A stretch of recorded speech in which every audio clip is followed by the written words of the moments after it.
ఇది పనులు చేస్తున్నప్పుడు జరిగిన అనుకోని ప్రమాదము. ఇలాంటి అనుకోని విపత్తులు ప్రమాదాలు జరిగినప్పుడు రాజకీయాలకు అతీతంగా అందరం ఏకమై సమస్యను ఎదుర్కోవాలి, సమస్యను పరిష్కరించుకోవాలి. అందులో బాధిత కుటుంబాలను ఆదుకోవాలి. బాధిత కుటుంబాల పట్ల మనం సానుభూతి చూపించాలి. వాళ్ళు ఇతర రాష్ట్రాల నుంచి బ్రతకడానికి కూలీలుగా వచ్చిన వాళ్ళు, ఇంజనీర్లుగా వచ్చిన వాళ్ళు ఇవాళ మన ప్రాజెక్టు పూర్తి చేయడానికి పనిచేస్తున్నప్పుడు ఆ కుటుంబాలకు సమస్య వచ్చినప్పుడు ప్రభుత్వమైనా ప్రతిపక్షమైనా అధికారులైనా సామాన్యులైనా ఆ కుటుంబాల పట్ల చూపించాల్సిన సానుభూతితో పాటు ఆదుకోవడానికి అవసరమైన ప్రణాళికలు చేపట్టాలి.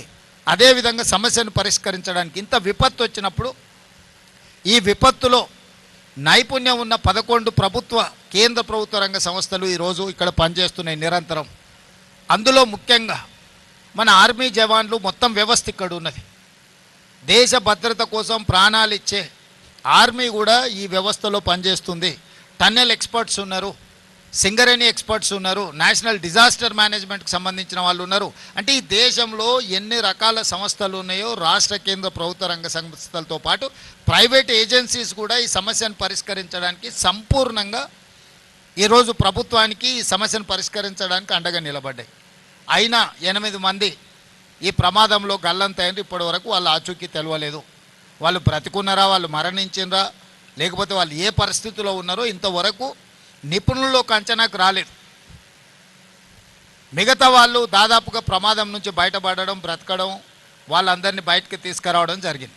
ఇప్పుడు ఈ 11 సంస్థలు నిరంతరము దాదాపుగా 22 తారీఖు నుంచి ప్రతి క్షణము రెస్ట్ తీసుకోకుండా వాళ్ళు అందులో చిక్కుకుపోయిన వాళ్ళ పరిస్థితి ఏంది, ఈ ప్రమాదాన్ని పరిష్కరించడానికి వాళ్ళు పనిచేస్తున్నారు. మనస్ఫూర్తిగా 11 ఏజెన్సీలను తెలంగాణ రాష్ట్ర ముఖ్యమంత్రిగా నేను అభినందిస్తున్నా. ఈ ప్రమాదానికి సంబంధించి ప్రధానమంత్రి నుంచి బాధ్యత కలిగిన ప్రతి వాళ్ళు రాష్ట్ర ప్రభుత్వాన్ని సంప్రదించారు. వాళ్ళందరూ కూడా పూర్తి వివరాలు ఇచ్చినాం. సో ఇప్పటికీ ఈరోజు నిపుణులతోని మేము చర్చించి సమీక్షలో తేలింది ఏంటంటే ఇంకా 2-3 రోజులు ఈ సమస్య కొలిక్కి రావడానికి పడుతుంది. 2-3 రోజుల తర్వాత మిగతా కార్యక్రమాన్ని చెప్పగలమనేది మా దృష్టికి తీసుకొచ్చారు.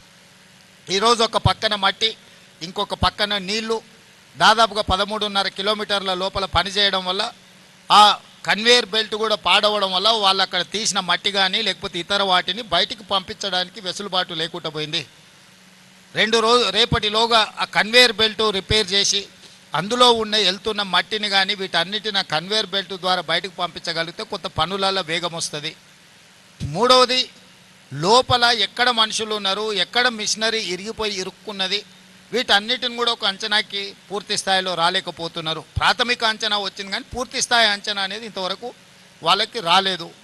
ఈరోజు దానికి సంబంధించిన సంఘటన 22 తారీఖు నుంచి ఈ రోజు వరకు జరిగిన ప్రమాదం తర్వాత సంస్థలు చేపట్టిన చర్యలు, ప్రతి ఒక్క సంస్థతో వాళ్ళు చేసిన పనులు, ఈరోజు వాళ్ళు ఉన్న పరిస్థితిని పూర్తి స్థాయిలో సమీక్ష చేసినాం. ఈరోజు వాళ్ళు ఇంకా పట్టుదలతోని సమస్యను పరిష్కరించడానికి, ప్రభుత్వానికి సహకరించడానికి వాళ్ళు పూర్తి స్థాయిలో పనిచేస్తున్నారు. ఈ సందర్భంగా నా సూచన మీడియా మిత్రులకు కానీ, సాంకేతిక నిపుణులకు కానీ, ప్రతిపక్షాలకు కానీ ఒకటే, ఇది ప్రమాదము, ఇది ఒక విపత్తు. ఇప్పుడు మన అందరం కూడా ఒక తాటి మీద నిలబడి ఈ సమస్యను పరిష్కరించాలి. ఒకనాడు మీకు తెలుసు, ఇదే శ్రీశైలం లెఫ్ట్ బ్యాంక్లో పవర్ జనరేషన్లో ప్రమాదం జరిగి మనుషులు చచ్చిపోతే ఒక్కరిని కూడా అక్కడికి పోనీయాలి. ఆనాడు పిసిసి అధ్యక్షుడు నేను వస్తేనే అరెస్ట్ చేసి ఉప్పునతల పోలీస్ స్టేషన్లో పెట్టారు.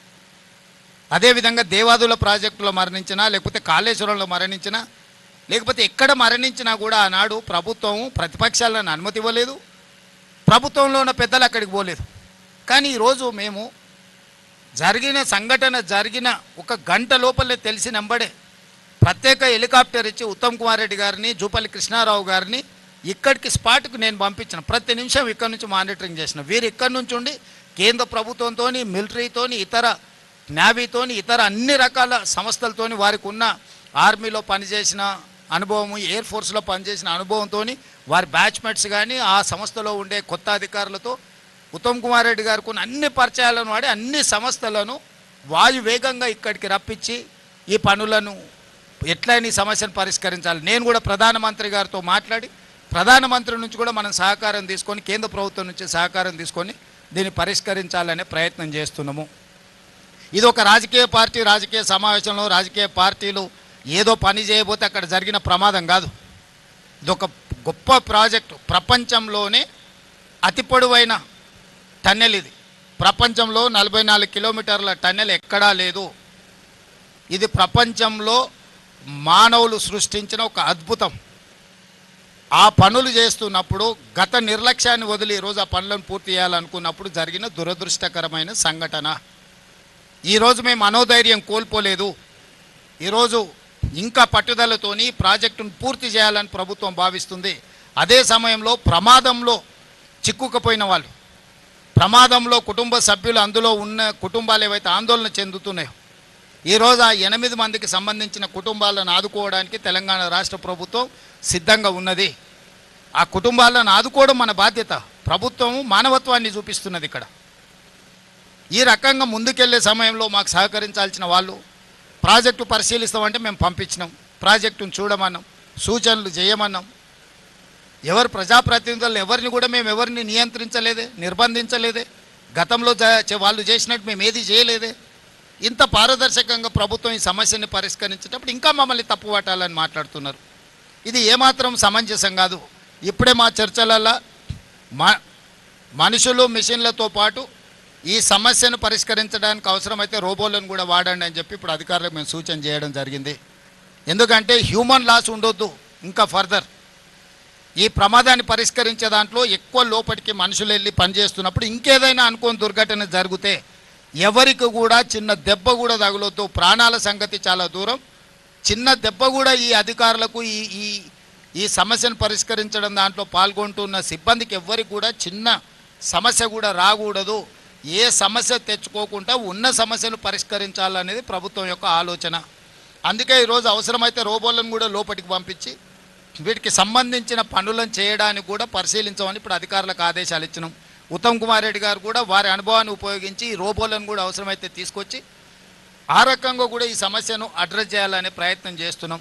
ఏదేమైనా రాష్ట్ర ప్రభుత్వము ఈ సమస్యని పరిష్కరించాలనే పట్టుదలతోనున్నది. ఈ సమస్యలో నష్టపోయిన కుటుంబాలను ఆదుకోవాలనే చిత్తశుద్ధి ప్రభుత్వానికి ఉన్నది. దయచేసి మీరు అందరూ కూడా ఈ సమస్యని పరిష్కరించడానికి ఆదుకోవాల్సిందిగా నేను విజ్ఞప్తి చేస్తున్నా.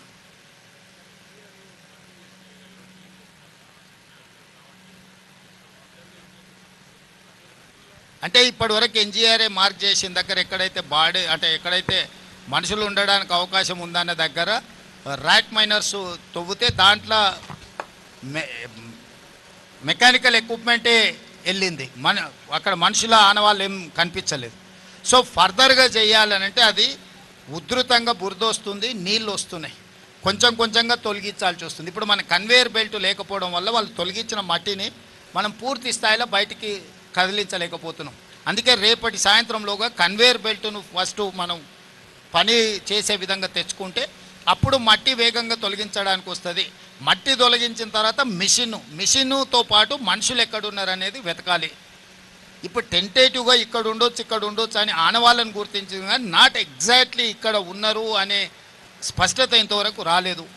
దాని మీద నిరంతరం నిపుణులు పనిచేస్తున్నారు. ఇది అంటే అత్యంత సంక్లిష్టాత్మకమైన సమస్య. దీన్ని చాలా నైపుణ్యంతో చేయాల్సిన పని. అందుకే నిపుణులందరూ కూడా ఒక దగ్గర ఉన్నారు. నిపుణులందరిని కూడా కోఆర్డినేట్ చేస్తున్నాం. ప్రభుత్వం ప్రతి నిమిషం మీరు చెప్పండి, అసలు సంఘటన జరిగిన కొన్ని గంటల్లోనే సంబంధిత శాఖ మంత్రి లేకపోతే ఇక్కడ సంబంధించిన శాసనసభ్యులు, జిల్లా మంత్రి గారు, సాంకేతిక నిపుణులు అందరినీ స్పాట్లోకి వచ్చి పనిచేసినరా లేదా? మీడియా మిత్రులుగా మీరు మీ అబ్జర్వేషన్ చెప్పండి. ఎక్కడైనా ప్రభుత్వం యొక్క ప్రయత్నంలో లోపం ఉందా? ప్రభుత్వం నిర్లక్ష్యం ఎక్కడైనా ఉన్నదా? అసలు ఏది జరిగినా ప్రభుత్వం మీద ఏదో ఒక బురద జల్లాలి. ఈ బురద జల్లుడు ఆలోచనే వాళ్ళ మైండ్లో ఉన్న బురదంతా తీసుకొచ్చి ప్రభుత్వం మీద జల్లాలనుకుంటే ఎట్లా? సీఎం గారు 1978లో అంజయ్య గారి హయాంలో ఈ ప్రాజెక్టుకు బీజం పడింది. అయితే అనేక అవాంతరాలు వస్తున్నాయి. ఈ సంఘటన జరిగిన నేపథ్యంలో తిరిగి ఈ పనులు అంటే టీబీఎం మిషన్ ఆల్రెడీ కటింగ్ అవుతుంది, తిరిగి ఈ పనులను ఎంతలోపు మళ్ళీ పునరుద్ధరించగలుగుతామని మీ ప్రభుత్వ అంచనాలో ఉంది? మీ ప్రభుత్వ అంచనా? అబ్దుల్లా గారు, ఇది టూ సైడ్స్ నుంచి, ఒకటేమో 23 కిలోమీటర్లు ఒక TBM tunnel bore machine drill చేయాలి, ఇంకొక సైడు 19.5 కిలోమీటర్లు. ఇటువైపు నుంచి 19.5 కిలోమీటర్ల, దాదాపుగా 14.5 కిలోమీటర్లు ఇప్పుడు టన్నెల్ బోర్ పూర్తి చేసింది. ఒక 5 కిలోమీటర్లు ఇటువైపు నుంచి ఉంది. అటువైపు ఆల్మోస్ట్ 20 కిలోమీటర్ల పైగా అయిపోయింది. ఆ టన్నెల్ బోర్ మిషన్ ఒక 3.5 కిలోమీటర్స్ వేయాలి. ఇప్పుడు ఆ టన్నెల్ బోర్ మిషన్ని యాక్టివేట్ చేసి వీలైనంత వరకు ఇది రిపేర్ చేసుకొని ముందుకు పోయే క్రమంలో అటువైపు నుంచి కూడా తీసుకొస్తాం. ఎందుకంటే ఇది 2 వైపుల నుంచి పని చేసుకుంటూ వచ్చే విధానం. మిగతా ఎక్కడైనా టన్నెల్స్ ఒక సైడ్ నుంచి కొట్టుకుంటూ ఇంకొక సైడ్కి వెళ్ళిపోతారు. కానీ ఇందులో ఆ రోజుల్లోనే 2005-6లోనే ప్రపంచంలో అత్యంత అధునాతనమైన సాంకేతిక నైపుణ్యంతో 2 వైపుల నుంచి టీబీఎంతో పనిచేస్తున్నాము. ఈరోజు ఈ వైపు నుంచి ప్రమాదం వచ్చినా ఆ వైపు నుంచి పనులను వేగవంతం చేస్తాము. ఎందుకు ఇన్ని రోజులు తెలంగాణ వచ్చిన 10 సంవత్సరాలు ఆగిందంటే పనులే ఆపేసిండ్రు, దానికి సంబంధించిన విద్యుత్తునే బంద్ చేసిర్రు. విద్యుత్తు బంద్ చేయడం వల్ల దాంట్లో నుంచి వచ్చే నీళ్లు బురద అన్నీ చిక్కుకుపోయి మిషన్లన్నీ రిపేర్కి పోయినాయి. ఇప్పుడు మనం వచ్చినాక వాటిని రివైవ్ చేసి ఆ కాంట్రాక్టర్లకు డబ్బులు కట్టి, విద్యుత్ శాఖకు డబ్బులు కట్టి, కాంట్రాక్టర్లను ఎక్స్పర్ట్స్ని ఇక్కడే కాదు అమెరికాకు కూడా మా మంత్రులు వెళ్ళి ఆ నిపుణులతోనే ఆ సంస్థలతో మాట్లాడి తిరిగి ప్రారంభించినాం. దానికి మమ్మల్ని అభినందించాలి. సార్ ఇప్పుడు వాళ్ళు 9 రోజులు అవుతుంది ఈరోజు వచ్చే కార్మికులు 8 మంది, అంటే వాళ్ళు వైద్యపరంగా చూస్తే ఆలోచిస్తే వాళ్ళ పరిస్థితి ఎట్లా ఉండొచ్చు సార్? ఇప్పుడు రవి, ఇది అని మనం కాంక్రీట్గా చెప్పడానికి వీల్లేదు. అన్లెస్ అంటిల్ ఎక్స్పర్ట్స్ లోపలికి వెళ్ళి మొత్తం విశ్లేషిస్తున్న వాళ్ళు ఇచ్చిన నివేదికలు మాత్రమే ముఖ్యమంత్రిగా నేను చెప్పగలను. నేను అట్లా కాకుండా డాక్టర్ లాగానో లేకపోతే ఇతర నిపుణులలాగానో నేను ఏదైనా స్టేట్మెంట్ ఇస్తే అది తొందరపాటుతనం అవుద్ది. మీ అందరికీ ఏం అవగాహన ఉందో మాకు కూడా సేమ్ అదే అవగాహన ఉంది. మీరందరూ ఏమనుకుంటున్నారో మేము కూడా అదే అనుకుంటున్నాం. కానీ ప్రభుత్వం ఏదైనా అధికారికంగా ప్రకటించాలన్నప్పుడు అధికారికంగా దాన్ని మనము కన్ఫామ్ చేసుకోవాలి. దేవాదులలో చచ్చిపోతే నాకు తెలిసి 9 మంది అనుకుంటా దేవాదుల్లో చనిపోయింది. 5 ఏళ్ళ వరకు బాడీలు కూడా దొరకలే. 5 ఇయర్స్ పట్టింది ఆ రోజు. ఈ విషయం అప్పుడే ప్రతిపక్షము మర్చిపోతే ఎట్లా? సో ఈ ప్రమాదం అంతెందుకు, ఇప్పుడు మనం పవర్ జనరేషన్లో జరిగిన ప్రమాదం మీ అందరి కళ్ళ ముందరనే జరిగింది. ఇప్పటివరకు రిపేర్ చేసిరా? ఇప్పటి నుంచి ఎక్కడి నుంచి ఎక్కడికే తీసుకెళ్తాను నేను. ఒకసారి చూడండి మీరు, ఇన్నేళ్ళైనా వాళ్ళు ఆ తర్వాత కూడా చాలా సంవత్సరాలు ఉన్నారు కదా, కనీసం వచ్చానో చూసినా ఈ రోజు వరకు వాళ్ళు రిపేర్ కూడా చేయలే. సో ఇప్పుడు ఏదైనా ప్రమాదం అనేది దురదృష్టకరం. ఈ ప్రమాదాన్ని పరిష్కరించడానికి, ప్రమాదం మీద పూర్తి వివరాలు అందించడానికి నిపుణులు ఉన్నారు. నిపుణులు ఏ వివరాలు అయితే మాకు చెప్తున్నారో మేము అవి మాత్రమే బయటికి చెప్పగలము. మీరు అనుకుంటున్నట్టు మేము అనుకుంటున్నట్టు ఏదైతే సమాచారం ఉందో మేము అది అధికారికంగా ప్రకటించడానికి అది సమంజసం కాదనేది నా ఉద్దేశం. ఇక్కడ పనిచేస్తున్నది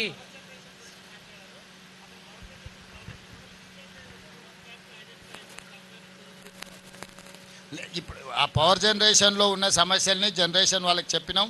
భవిష్యత్తులో అట్లాంటి ఉత్పత్తి కాకుండా ఇమ్మీడియట్గా వాళ్ళకి సూచనలు చేసినాము. సో నేను అనేది ఏంటంటే అదేమో మ్యాన్మేడ్ మిస్టేక్, ఇదేమో ప్రకృతి వల్ల జరిగింది. అంటే ఇది ఇది ఇది ఒక సంఘటన, దురదృష్టకరమైన సంఘటన. ఇక్కడ రాజకీయ పార్టీలు లోపలికి పోయి నిర్లక్ష్యం వల్ల జరగలేదు. పని చేస్తుంటే పనిలో భాగంగా ఈ ప్రమాదం వచ్చింది. సాంకేతిక నిపుణుల నిర్లక్ష్యమో ప్రభుత్వ నిర్లక్ష్యం ఉండి సంఘటన జరగడం వేరు. సాంకేతికంగా అక్కడ సడన్గా ఒక ఇన్సిడెంట్ ఆర్ ఒక యాక్సిడెంట్ అయింది. ఇప్పుడు మనం ప్రతిరోజు కారు నడుపుతూనే ఉంటాం, ప్రతిరోజు మనం జాగ్రత్తగా పోతూనే ఉంటాం. అనుకోకుండా ఎవరైనా ఎదురుగా వచ్చి వాళ్ళని తప్పించడానికి పోయి మనం చెట్టు కుద్దినాం అనుకో, తాగి నడిపి ప్రమాదం చేసేటోడికి, ఎవరినైనా రోడ్డు మీద అడ్డం వచ్చిన వాళ్ళని తప్పించడానికి పోయి చెట్టు కుద్దుకున్న వాడికి 2 ప్రమాదాలే. ఏ ప్రమాదాన్ని ఎట్లా చూస్తావు? కాళేశ్వరం ప్రమాదం అనేది తాగి బండి నడిపి ప్రజల్ని గుద్దినోని విధానం అయితే, ఇది ఎదురుగొని వచ్చిన మనిషిని బ్రతికించడానికి చేసిన ప్రయత్నంలో పోయి చెట్టు గుద్దుకున్నది. ఈ 2 ప్రమాదాలకు ఉన్న తేడా ఇది. ఈ తేడా మరి హరీష్ రావు గారికి అర్థమవుతుందా అర్థమవుతలేదో నాకు తెలియదు. ఇక్కడ పనిచేసేది ఇతర రాష్ట్రాల కూలీలే, చిక్కుకున్నది వాళ్ళే. ఈ రాష్ట్ర ప్రభుత్వం తరఫున ఏమైనా వాళ్ళకి ఏమైనా ఇంకా టూ ఎర్లీ టు సే. ప్రభుత్వము ఆ కుటుంబాలను ఆదుకుంటుంది, దాంట్లో ఎవరికి ఎలాంటి అనుమానాలు అక్కర్లేదు. ఆ కుటుంబాలకు భరోసా ఇస్తున్నా నేను తెలంగాణ రాష్ట్ర ముఖ్యమంత్రిగా. డెఫినెట్గా ఆ కుటుంబాలను ప్రభుత్వం ఆదుకుంటుంది. అది సమయం సందర్భం ఎప్పుడు ఏ విధంగా అనేది కార్యాచరణ తీసుకొని ముందుకు వెళ్తాం.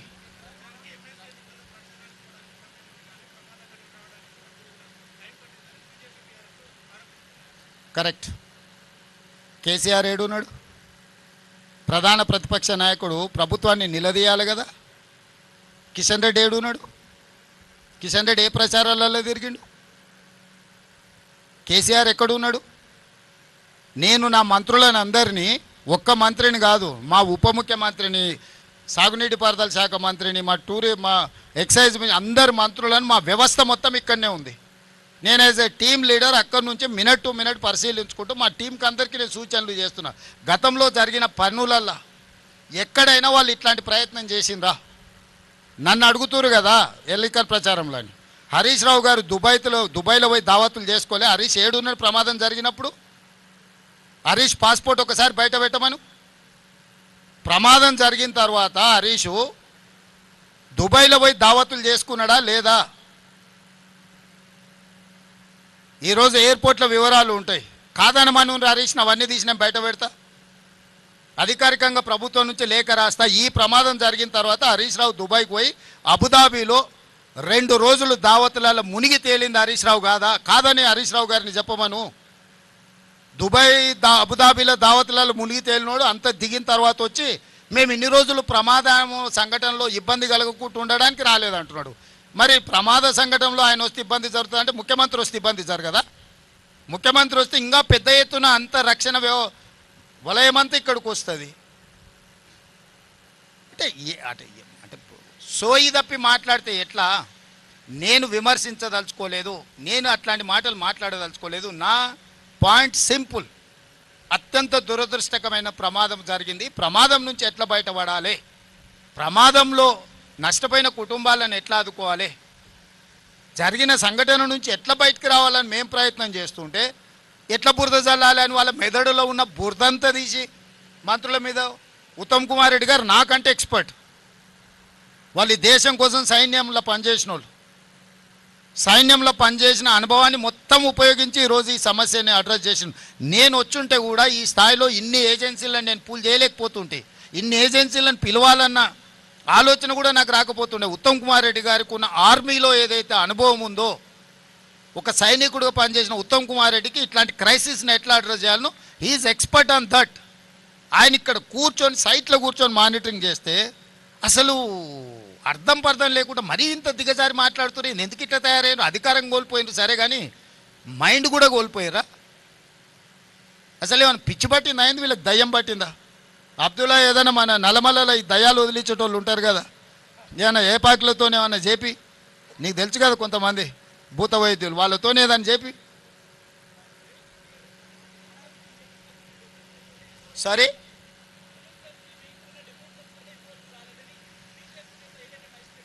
ఏమంటుండో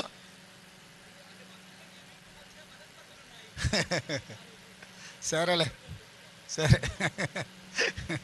ఇక ఆయన అనడం సరే, ఆయన అన్నది నువ్వు నన్ను అడగడం సరే, ఎందుకు లేదంతా.